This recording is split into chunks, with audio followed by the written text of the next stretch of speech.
Halo guys, balik lagi sama gua. Nah, kali ini gua mau bahas tentang wajib pajak. Nah, sebenarnya pembahasan gua kali ini tuh nyambung dengan pembahasan gua yang sebelumnya ya, yang ada di video sebelumnya. Nah, kalau kalian mau tahu video sebelumnya, nanti gua link di description box di bawah ini.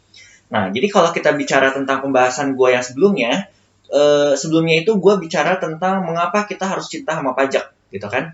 Nah, salah satunya dibahas tentang definisi pajak itu sendiri. Jadi di dalam definisi pajak itu ada kata-kata kontribusi, gitu kan? Nah, pertanyaannya siapakah yang berkontribusi? Nah, yang berkontribusi itu adalah wajib pajak, gitu. Nah, makanya kenapa gue mau ceritain hari ini tentang wajib pajak supaya kita lebih mendalam lagi tentang siapakah sebenarnya sosok di balik seseorang atau badan yang berkontribusi tadi, gitu ya. Nah, dialah yang kita namakan sebagai wajib pajak. Nah, wajib pajak itu apa sih sebenarnya? Nah, wajib pajak itu sebenarnya kalau gue ibaratkan ya, itu ibarat kayak perkawinan dua insan yang saling mencintai gitu. Nah, dua insan itu adalah kita sebut saja si SP dan si OP. Nah, SP itu singkatan dari subjek pajak, sedangkan OP itu adalah objek pajak gitu ya. Jadi ketika si SP dan si OP ini married gitu ya, nah maka jadilah wajib pajak. Nah, pertanyaannya siapa saja kan subjek pajak gitu kan, dan apa saja kah objek pajak. Nah, kita bahas dulu yang pertama tentang subjek pajak ya.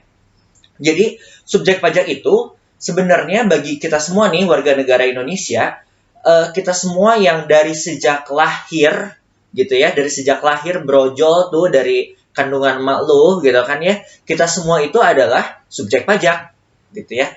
Jadi kalau misalnya kita bicara tentang misalnya lu punya keponakan yang masih playgroup, bahkan tadi yang gue bilang ekstrimnya yang masih baru bayi 1 hari pun, nah mereka itu, kita semua ini adalah subjek pajak.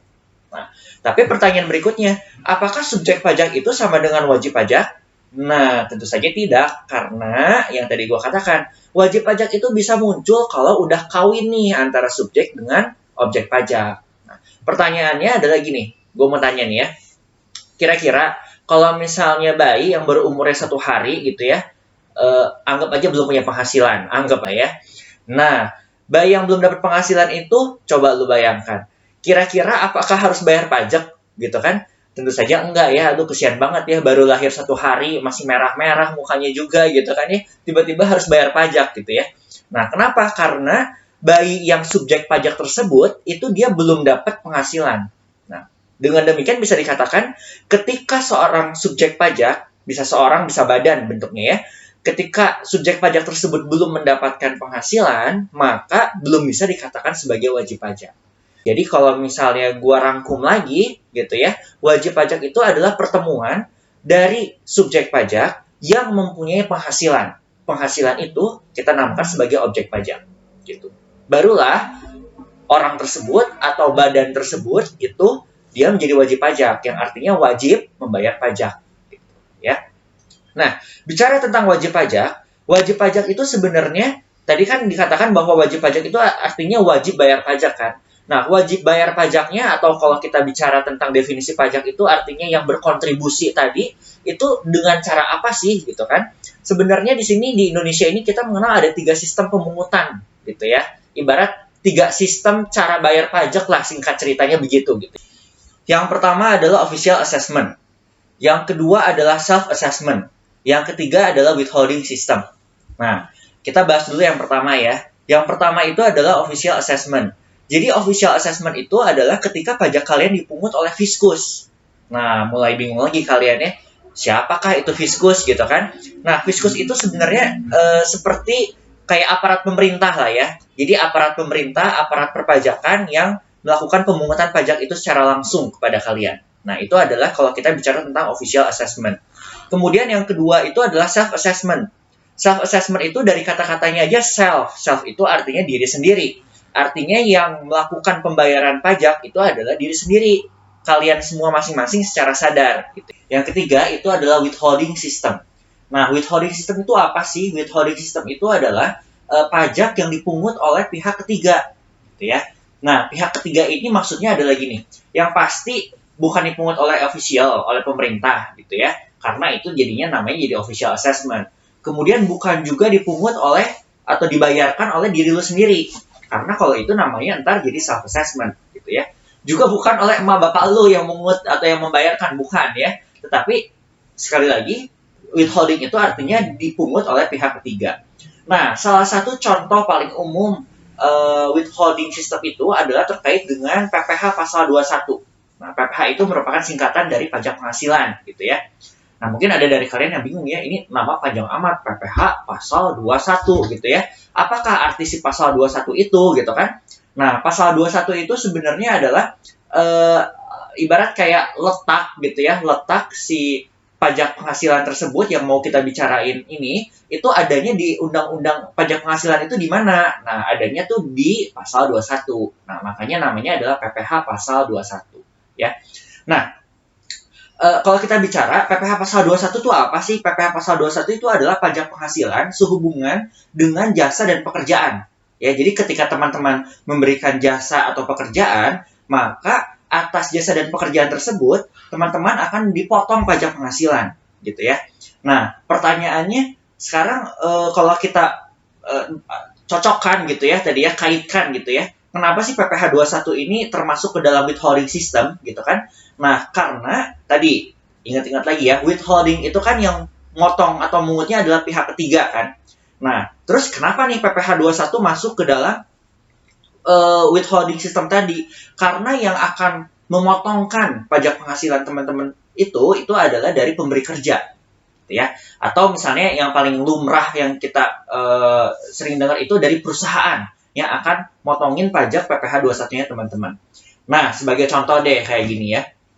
Misalnya anggap aja seseorang, gue anggap namanya si Budi deh, misalnya gitu ya, si Budi. Nah, Budi misalnya mempunyai gaji bulanan 8 juta sebulannya, misalnya gue ambil contoh gitu ya. Nah, hati-hati juga ya, 8 juta itu ada yang istilahnya net, ada yang istilahnya gross. Nah, gue di sini bicara tentang yang gross. Ya, gross itu artinya gajinya dia itu belum dipotong pajak, gitu ya.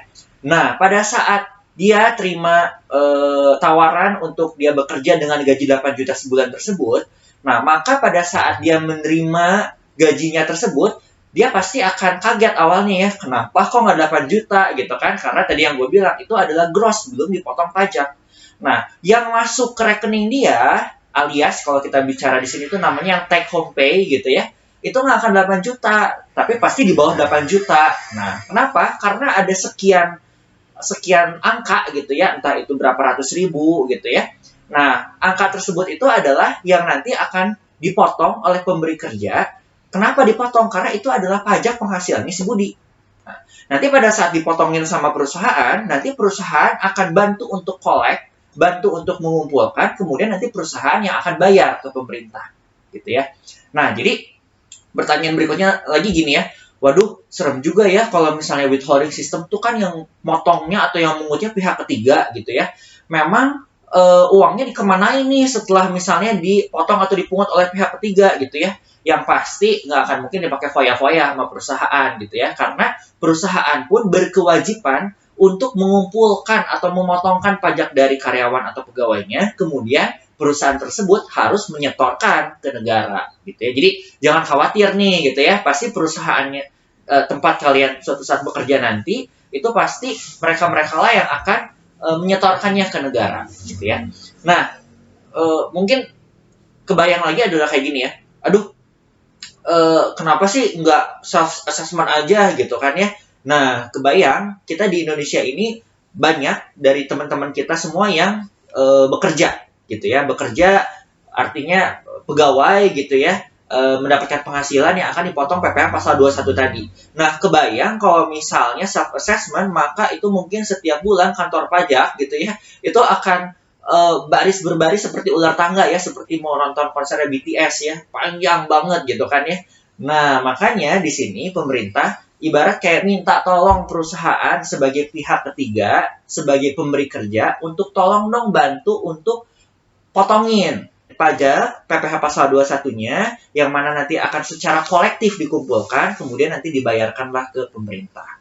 Nah, mungkin nanti di next session, kalau masih ada kesempatan, gue akan bahas lebih detail lagi tentang gimana sih cara ngitung PPh pasal 21. Nah, pasti kalian penasaran kan? Karena itu merupakan satu hal yang penting gitu. Jangan sampai nanti kalian kaget tiba-tiba terima gaji, kok gajinya nggak sebesar yang kalian pikirkan gitu ya. Kayak tadi contoh cerita si Budi tadi, gaji grossnya 8 juta, tahunnya masuk rekening kalian di bawah 8 juta. Nah, kalian harus tahu gimana sih cara ngitungnya supaya kalian nggak salah gitu ya. Mungkin segitu aja untuk video kali ini. See you guys.